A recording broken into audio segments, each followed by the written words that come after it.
tahadhari wakati kufungua mwadhini kutumia vitu vyenye acid,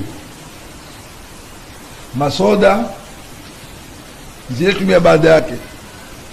Licha kutumia sigara, ukitumia sigara unaweza kudhurika, mishipa yako imekatika, imefunguka. Ukitumia sigara utadhurika.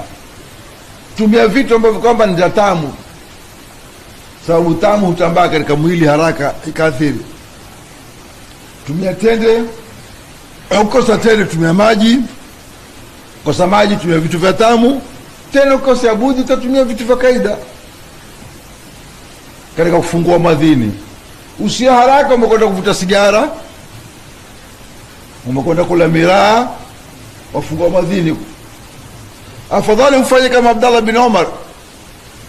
Abdallah bin Omar kwa mtamani mke wake na yeye amefunga, ilipoadhinia akaambia kwenda tusile, wakaenda kula ndani, kisha katoka wakala nje.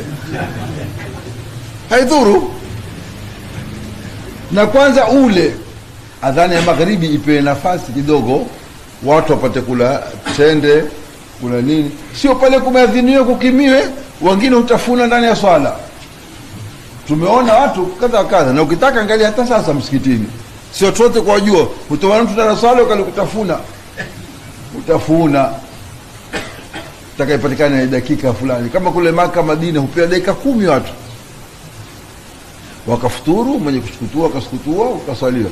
Lakini jamaa huadhini na ukakimia pale pale, na kuadhini wenyewe hakungojei tamkini.